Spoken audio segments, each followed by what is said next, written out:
About 200 Alabama farmers, all members of the Farm Bureau Federation, left the state today heading for Washington, D.C.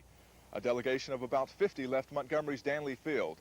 In the nation's capital, they'll be talking with Alabama congressmen and other government leaders about the problems facing agriculture today.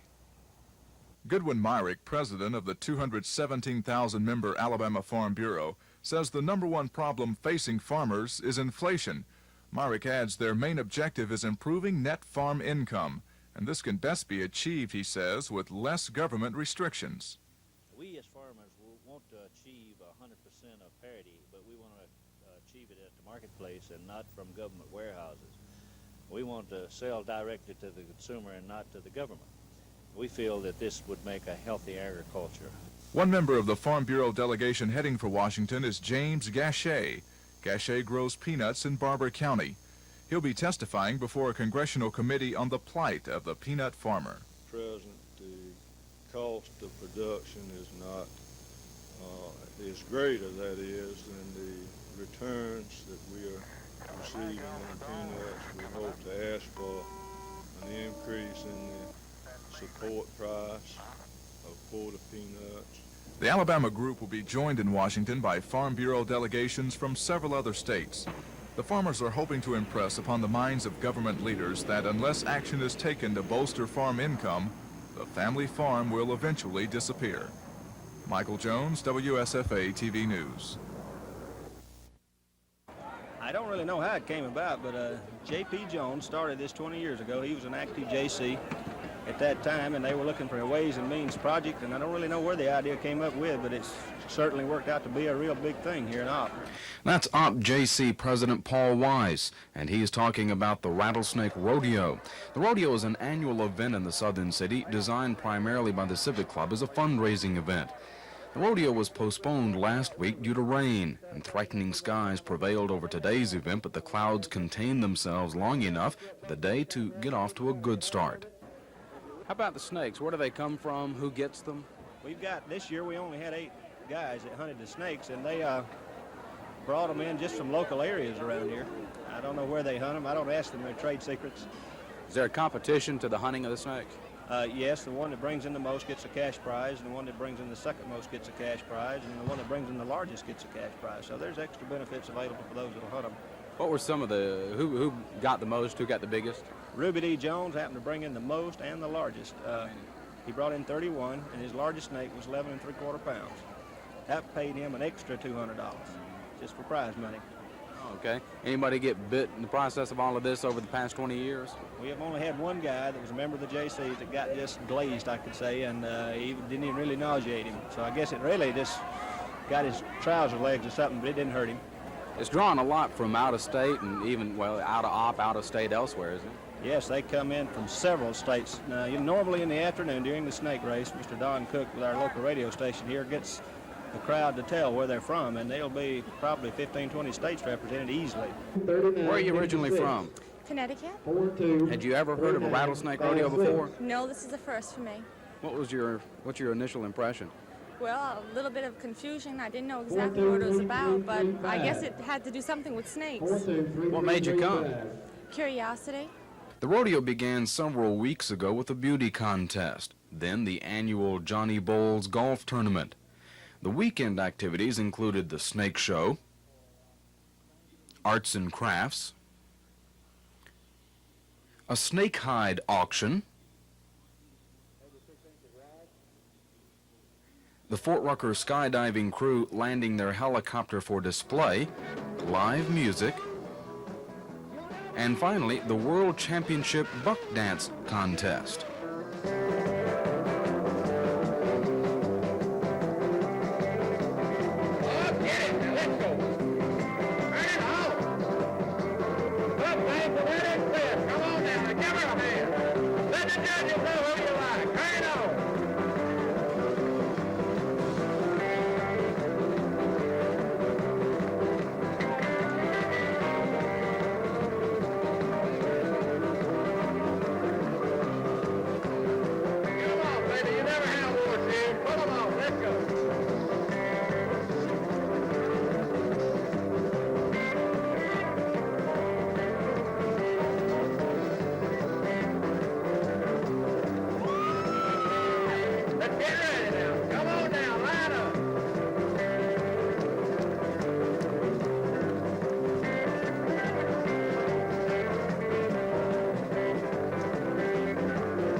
When it was all over, the winner was Andalusia's pride, Martha Brunson. The rodeo will be capped off with the Rattler 100 stock car race, and they'll leave the snakes alone until next year. Reporting from Opp, Chris Grimshaw, WSFA TV News.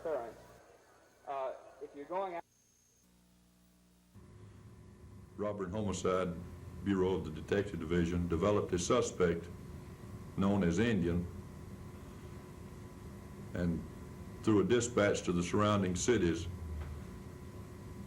this resulted in this individual being picked up in Birmingham, and he's being identified as Michael Douglas Saylors, S-A-Y-L-O-R-S. He says he is an Indian from Toronto, Canada, and he's 21 years of age. He is presently on probation for shoplifting, will be on probation until 1980, and he said he is from the Ojibwe Indian tribe in Toronto. This gruesome slaying took place, as I said, Thursday morning. 2 transit individuals who bombed their way around the country was found near the boat landing, where they had been beaten to death and beyond recognition with a concrete block. As far as motive, we don't know at this point. We do know that he is the individual that committed the crime from the investigation and will be charged today.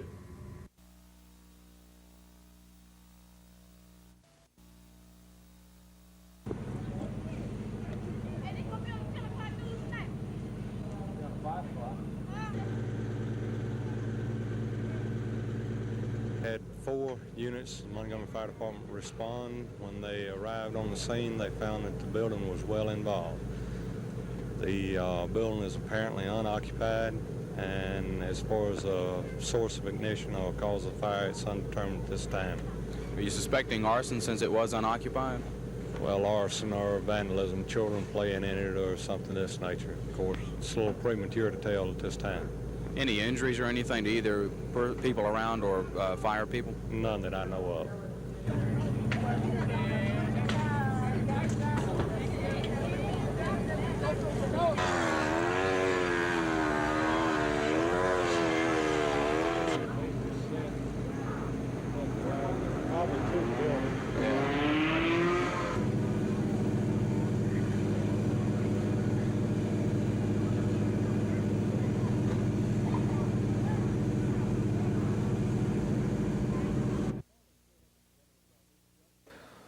Farley showed up at the governor's office just after 1 o'clock. He disappeared inside, saying he would talk to reporters later because he was late for his meeting. Over an hour passed before he returned.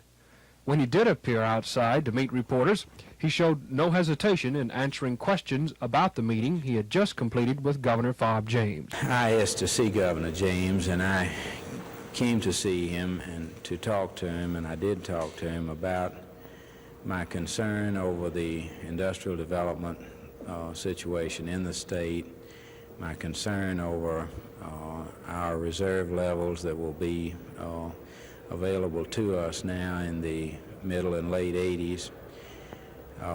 We've received a number of calls and inquiries from industrial development prospects about the situation, and I did not come to talk about the rate case because that's new hearings have been set and the previous decision has been made. But I am concerned at our ability to supply power to the state, and I felt that he, as chief executive of the state, needed to get some idea from me of what our concerns were and what our feelings were about our ability to do our job. Farley said he did not ask the governor to do anything on behalf of Alabama Power Company. He also indicated that prospective industry is looking close at the power situation in the state and may be hesitant to locate here because of it. Farley indicated that Governor James showed a great deal of interest in what he had to say about supplying electricity to the state's industry. In fact, he said Governor James showed a lot of interest in the situation that the power company faces in the state of Alabama. In fact, more so than did former Governor George Wallace. Dennis Latham, WSFA TV News at the Governor's Office. While serving as U.S. Senator, Senator Stewart plans to work to accomplishment. They left out the fact that I was a 10-foot scout. That's as far as I got, but I was proud of that. So I just wanted to throw that in for you. I thank you, Judge, for getting this meeting. The questions that are going to put you on the spot. And I said, yeah, and there's one other little fun in the South. To continue his efforts toward finding a sensible solution to the nation's energy needs and to put a halt to the skyrocketing. Due to the pressure that's been applied by your elected representatives, and I would include myself in that group, because I believe basically that you're correct in saying that those institutions or schools that have been established on the basis of religion, and I feel very strongly about the amendment freedoms that you spoke of, frankly, and the separation of church and state. But ultimately, it may take the form of legislation, or it may take the form of a court procedure, frankly, to decide the question that you're talking about. But I basically come down on the side of separation of church and state, and very frankly, I'm opposed to arbitrary establishment of quotas in these kinds of instances, because there is an effort on the part of institutions like yours to make those schools available to anybody. And they've indicated that to me, and so long as that's the case, I have no problem with it whatsoever. Now, we do not have state house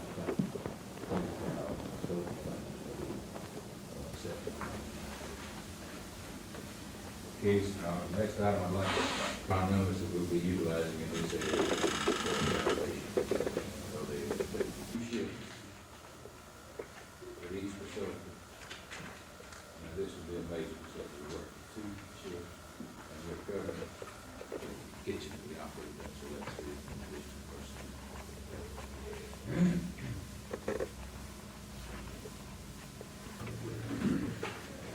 Justify.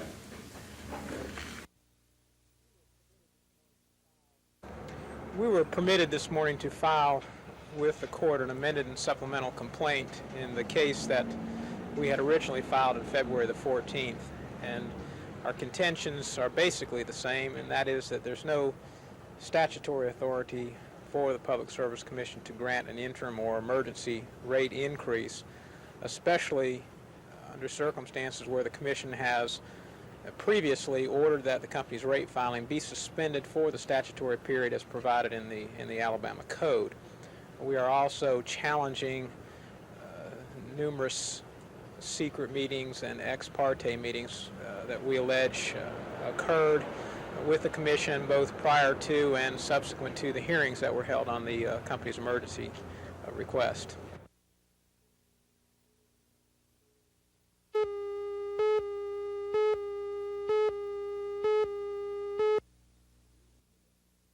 By doing this, we'll become more proficient. We'll be able to give better service to the people in Montgomery. We hope that by increasing our proficiency, we can provide a much better service. So when I say it's for our benefit, of course, it's naturally passed along to the citizens of Montgomery and those who travel through Montgomery.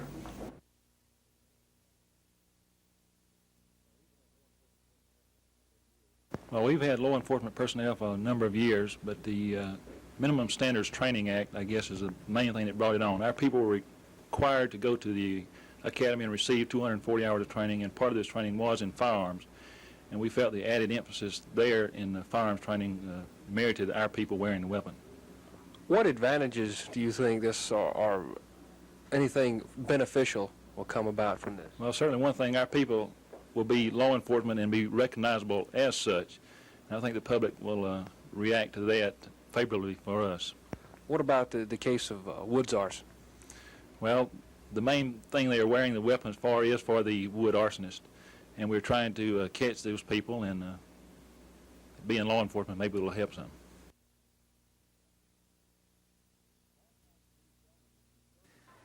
Last night's Lee-Selma game started out slow and stayed slow.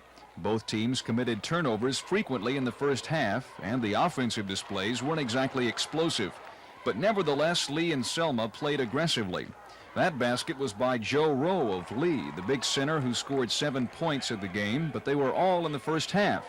The Generals led by 2 points at the intermission, but then Selma and Lee Williams came alive. Williams, number 55, ended up with 18 of Selma's 39 points. Selma came back to lead by 3 points at the end of the third quarter.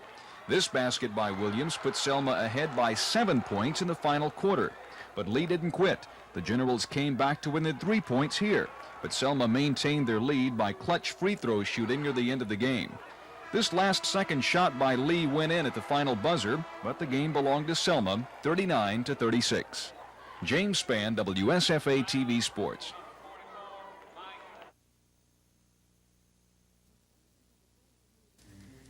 Montgomeryans have a choice of more than 575 clubs and organizations to join.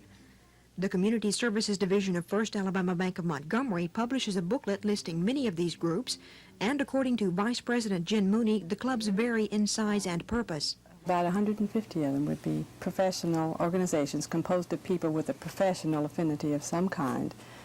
Photographers, communications, Women in Communications is one of the organizations that probably you'd be interested in. But all of the professional, the advertising club, for example, they're all people working somewhat in the same areas and have a real genuine affinity for whatever it is the other people in the organizations are doing. What other broad ranges of clubs would there be besides civitan clubs and professional organizations? Such as social... The League of Women Voters. Oh, you mean, oh yes. Well, the civic clubs, the men usually list themselves as civic club because that's truly what they are. There are a lot of service clubs, too, that have a service purpose, a service to the community. There are a number of them that are social clubs.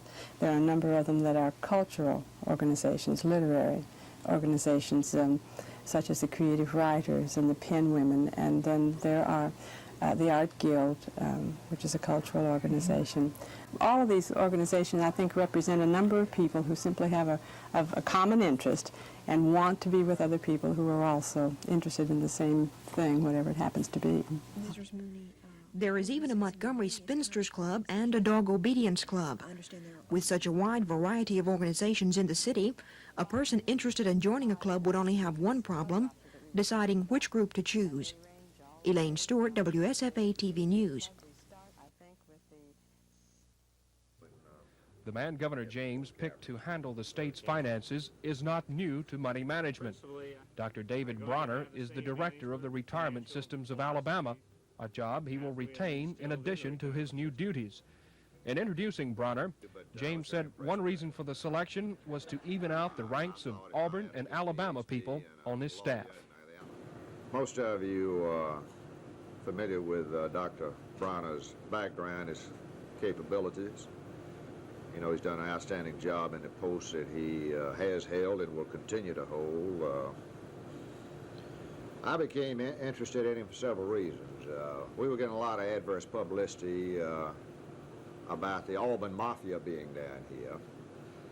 And Dr. Bronner's got 2 or 3 degrees from the University of Alabama. Maybe it's 4 degrees, PhD and a law degree and all of those kind of things. So I figured if we could get 3 or 4 degrees from the university in one fell swoop, that it might balance things out. So obviously this was a plus.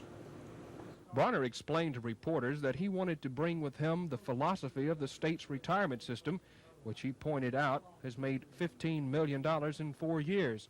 When asked what his philosophy was, he replied, tunnel vision. That tunnel vision is to do what is ever best for the retirement system and the members of the retirement system, regardless of the political overtones or the overtures directed at me.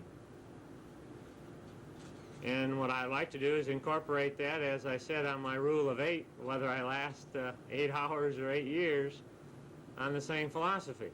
I don't know if it can be done. It may not be able to be done. But I assure you there's going to be one fantastic attempt to accomplish it. According to Bronner, it is not uncommon for the state's retirement systems, as well as its financial department, to be headed by one man. No doubt there will be many waiting in the wings to see just how much of the retirement system rubs off on the state finance department. Dennis Latham, WSFA TV News at the Capitol. The code was passed by the 1977 Alabama legislature as Act Number 607. Its supporters hailed the new law as the instrument defining offenses, fixing punishment, and repealing the state's existing criminal code. The bill was 112 pages long. Critics say lawmakers, having good intentions, didn't thoroughly read the proposed bill, passed it, and now judges, prosecutors, and other members of the state judiciary say the code will best serve the people if it's repealed. Critics say the code will place the burden of coming up with new charges in criminal cases on judges and mean a wholesale turnover of criminal law in Alabama. Deputy Assistant Attorney General for Alabama Lee Hale says the problem is massive. Most serious problem is that there are certain provisions within this code that will give criminals an advantage in this state. We feel like, for example, burglary in the third degree is going to be a misdemeanor now. The most that a burglar can get in your average garden variety burglary case will be a $1,000 fine and 12 months in the county jail. We in law enforcement could not live with that. Secondly, the defenses have been broadened considerably. Insanity will be much easier for a defendant to prove in the future. Entrapment will be totally changed. In the state right now, if a defendant says, "Oh, I was entrapped," we can let the jury know what his background is. This new statute will prohibit us from doing that. Well, who does that help in this state but the criminal? We in prosecution see no reason why we should give criminals more breaks than we're already giving them. We feel like they're already on a gravy train in this state. Alabama circuit judges voted overwhelmingly at their midwinter conference to repeal the code. The State Attorney General's office is continuing research on the document, and the state legislature is expected to be asked to take action on more than 90 amendments to the law or repeal it entirely. This is Norman Lumpkin, WSFA TV News reporting. The Sumter County Rural Development Committee came out on top, winning the award for outstanding work in improving conditions in its county. About 250 persons attended, and Governor Fob James, who presented the awards, told them it is up to the rural counties to boost Alabama economically. The economic war that we wage in Alabama will be won or lost in the rural counties of this state, period, and without equivocation. And that in no way lessens my enthusiasm for doing everything we can to help our more developed counties. But you got to take them all and put them together.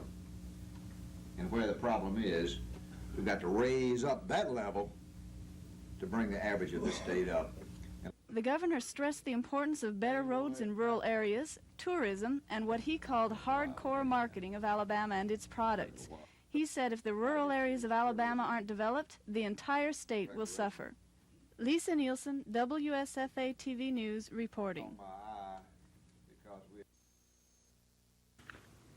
Has caught some attention long before I can remember. It is one of the three branches of government, but we have what is called a tri-party system of government, a check and balance system. Now, there are all kinds of qualified people, but in the state of Alabama, judges are elected for 6-year terms. You might, as the people of that state see fit, is serious consideration for revising the entire Constitution, what is called a tri-party system of government, check and balance system. Now, there are all kinds.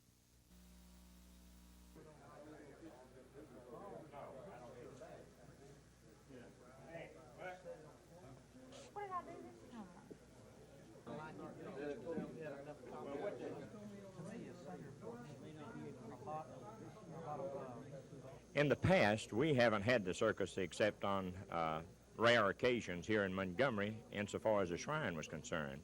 Other temples throughout the United States have prospered greatly from shrine circuses all over the Northern Hemisphere. So you hope to have it more consistent then? What we plan to do is initiate a program of continuity. You see, the divan, or the officers of Alcazar Temple, number, the moving divan, that is, number in 5. Of course, I happen to hold the top spot this year. Next year, it's going to be a different story. We've got someone else that'll be occupying the office.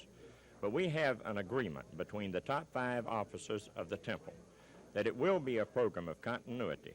They have agreed, along with anyone else that hopes to gain a position on the divan, they also agree that they will continue the program in much the same manner as we have begun.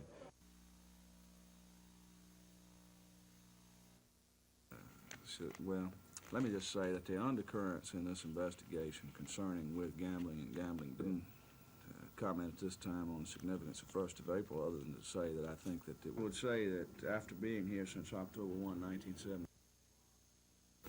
Mr. Brock and some 15 to 20 other individuals who are still under investigation, accused of committing crimes in the nature of embezzlement against Associate Financial Services of Alabama Incorporated, known up until January of 1978 as Cumberland Capital,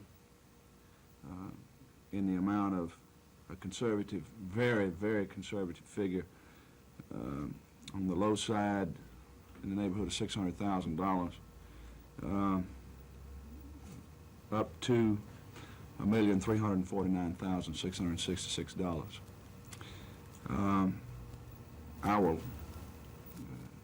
Our white-collar crime unit is proud to have worked with Detectives Hudson and McLean, and we think they did an outstanding job. Are there any indications that there was a purpose for, any particular purpose for the amount of money embezzled, allegedly embezzled?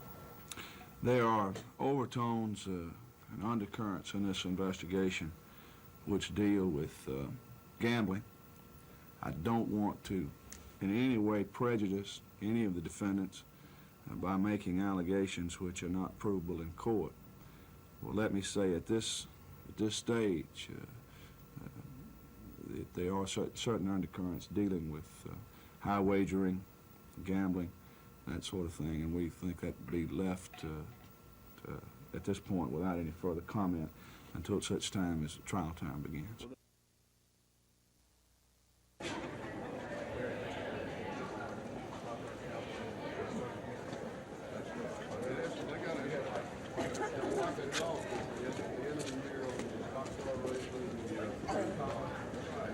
Oh, this cutting started way back years ago. The cattlemen used them to separate cattle. You know, they big herds and stuff. They got cattle, they want to drive a cow out, and one cow individual and stuff like that. And it takes a horse with a lot of ability and a lot of cow. He got to think faster than a cow, and it just takes a good thinking horse. How much is it the rider, and how much is it the horse in the ring here? Well, there's a lot. There's 85% of it's supposed to be the horse. He's just supposed to sit there? You bet. You bet. He's supposed to do it all on his own. He's pick his cattle. The rider is pick his cattle and get it out. Once he goes between one individual and the herd, then he's strictly on his own. A horse is supposed to be strictly on his own. You watched Carl Smith, right? What'd you think of it? Well, that little horse, he's bred to do that kind of thing. You know, that thing is bred into a horse. But Carl's horse stayed back real good, and he dropped back around the herd real good and helped his cattle real good. Carl, looks like you've been riding a lot. 75, pretty good score, isn't it? 75 is a good score. I wish I could do a bunch of them. How you like your horse? I love him. I've had this horse about 6 months, and you train him? No, he was already trained. He was he's an 11-year-old horse, and he was trained by Matlock Rose, and he rode him in the futurity, and he placed second in the futurity, which is the biggest money show in the cutting business is for 3-year-old horses. I've been hearing a lot of Carl Smith songs on the radio. What you been doing these years? This year, I've been playing with my horses. I worked 2 concerts last year London, England, and Mobile, Alabama. You've always been interested in cutting, or is this some reason? I've been interested in cutting for about the last 12 years, I guess. I've had several different horses, but this is the best horse that I've ever had. I haven't been keeping up. Is 75 going to win? If this one horse that's going now don't top it, I think it will. Congratulations. Thank you.